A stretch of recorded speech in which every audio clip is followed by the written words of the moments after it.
Assalamualaikum warahmatullahi wabarakatuh. Kami dari kelompok 6 Prodi Akuntansi Lembaga Keuangan Syariah Institut Agama Islam Negeri Parepare membuat video ini untuk menyelesaikan salah satu tugas kelompok di mata kuliah Akuntansi Manajemen yang diampu oleh Ibu Indrayani MAK. Kami dari kelompok 6 yang akan memaparkan materi analisis biaya volume laba beranggotakan 3 orang. Baik, saya Herunisa yang akan memandu video presentasi pada kali ini. Sebelum kita melanjutkan ke video presentasi, izinkan kami memperkenalkan diri terlebih dahulu. Yang pertama dengan saya sendiri Herunisa dengan NIM 20203862201005 membahas materi definisi analisis biaya volume laba, dan yang berikutnya dengan Nuriyati dengan NIM 20203862201048 yang akan membahas materi asumsi analisis biaya volume laba dan analisis titik impas, dan yang terakhir dengan Retno Anggreni dengan NIM 20203862201031 yang akan membahas materi margin of safety, operating leverage, dan shutdown point. Itulah tadi video perkenalan dari kelompok kami. Langsung saja kita ke video presentasi. Definisi analisis biaya volume laba. Analisis biaya volume laba atau cost volume profit merupakan suatu alat yang sangat berguna untuk perencanaan laba dan pengambilan keputusan, karena cost volume profit analisis menekankan keterkaitan antara biaya, kuantitas yang terjual, dan harga, maka semua informasi keuangan perusahaan terkandung di dalamnya. Analisis cost volume profit menekankan hubungan antara biaya, volume atau kuantitas penjualan, dan harga jual.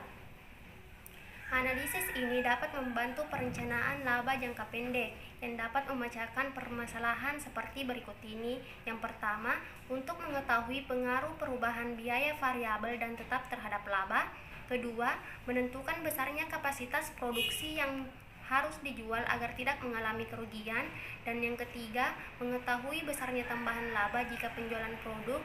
Dan yang keempat, menentukan komposisi produk terjual agar laba maksimal. Analisis biaya volume laba adalah metode analisis untuk melihat hubungan antara besarnya biaya yang dikeluarkan perusahaan dan besarnya volume penjualan serta laba yang diperoleh selama satu periode tertentu. Analisis biaya volume laba sangat membantu manajer perusahaan untuk membuat keputusan yang berkaitan dengan fungsinya. Analisis ini membantu manajer untuk melihat hubungan antara 5 unsur berikut ini. Yang pertama, harga produk, yaitu harga yang ditetapkan selama satu periode tertentu secara konstan. Yang kedua, volume atau tingkat aktivitas, yaitu banyaknya produk yang dihasilkan dan direncanakan akan dijual selama suatu periode tertentu. Yang ketiga, biaya variabel per unit, yaitu besarnya biaya produk yang dibebankan secara langsung pada setiap unit barang yang diproduksi. Dan keempat, total biaya tetap, yaitu keseluruhan biaya periodik selama satu periode tertentu. Dan yang terakhir, bauran produk yang dijual, yaitu proporsi relatif produk-produk perusahaan yang akan dijual. Baiklah, saya akan melanjutkan materi dari kelompok kami, yaitu tentang analisis atau asumsi analisis biaya volume laba.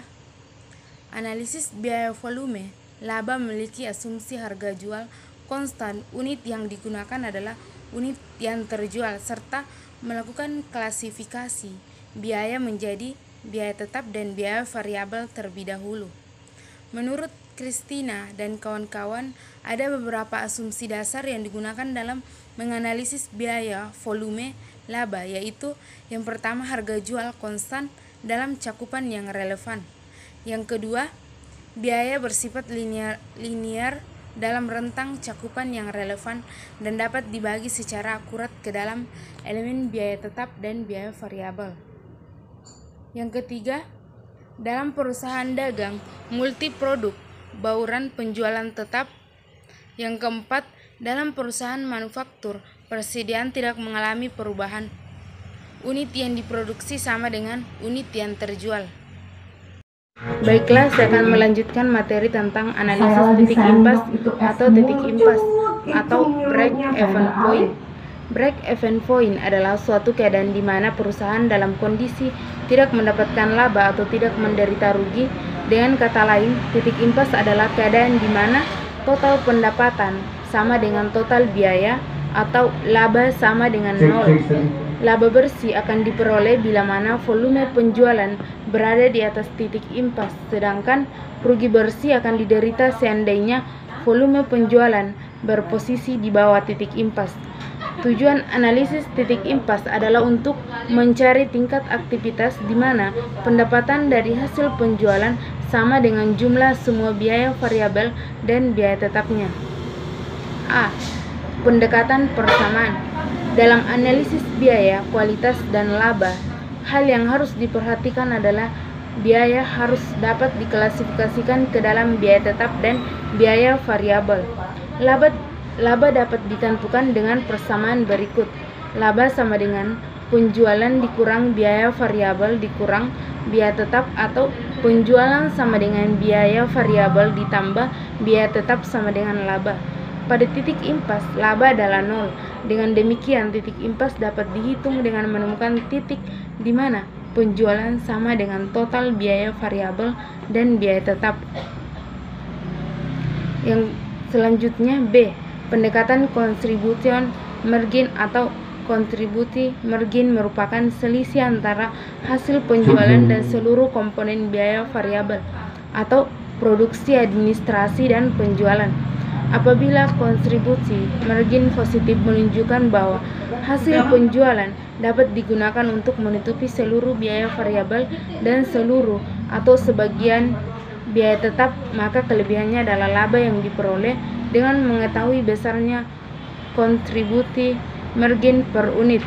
Maka dapat dianalisis kontribusi setiap unit barang yang terjual untuk menutupi biaya tetap. Selanjutnya C. Pendekatan grafik. Hubungan biaya kuantitas dan laba dapat dianalisis dengan menggunakan grafik dua sumbu. Sumbu vertikal menunjukkan variabel dividend atau biaya dan penjualan dalam rupiah, dan sumbu horizontal menunjukkan variabel independen atau penjualan dalam unit. Assalamualaikum warahmatullahi wabarakatuh. Perkenalkan, nama saya Retno Anggreni. Sebagai pemateri ketiga akan melanjutkan pemaparan materi dari kelompok kami. Yang pertama, margin of safety. Margin of safety atau margin keamanan adalah selisih antara penjualan yang dibudgetkan dengan penjualan pada titik impas yang merupakan tingkat keamanan bagi perusahaan dalam melakukan penurunan penjualan formulasinya. Suatu perusahaan yang mempunyai MOS yang besar lebih baik dibandingkan dengan perusahaan yang mempunyai MOS rendah, karena MOS memberikan gambaran kepada manajemen berapakah penurunan penjualan yang dapat ditolerir, sehingga perusahaan tidak menderita rugi tetapi juga belum memperoleh laba. Yang kedua, operating leverage. Operating leverage atau OL adalah suatu ukuran besarnya penggunaan biaya tetap dalam sebuah perusahaan. Semakin tinggi FC, semakin tinggi OL, dan semakin besar sensitivitas laba bersih terhadap perusahaan penjualan. Apabila perusahaan memiliki OL yang tinggi, maka sedikit saja peningkatan penjualan akan menghasilkan peningkatan persentase yang besar dalam laba. Yang ketiga, sit down point.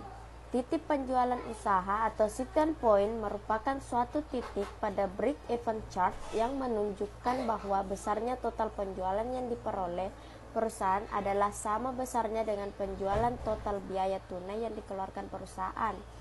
Dalam keadaan demikian, perusahaan yang bersangkutan tidak lagi memperoleh kelebihan penerimaan cash, sehingga tidak mungkin untuk melanjutkan kegiatan operasinya. Sit down point memberikan informasi kepada manajemen mengenai pendapatan penjualan berapa. Usaha perusahaan secara ekonomis tidak pantas untuk dilanjutkan lagi. Suatu usaha tidak layak secara ekonomis untuk dilanjutkan jika pendapatan penjualan tidak cukup untuk menutup biaya tunainya. Sekian dan terima kasih, saya kembalikan kepada moderator. Itulah tadi video presentasi dari kelompok kami. Lebih dan kurangnya mohon dimaafkan. Sekian, wassalamualaikum warahmatullahi wabarakatuh.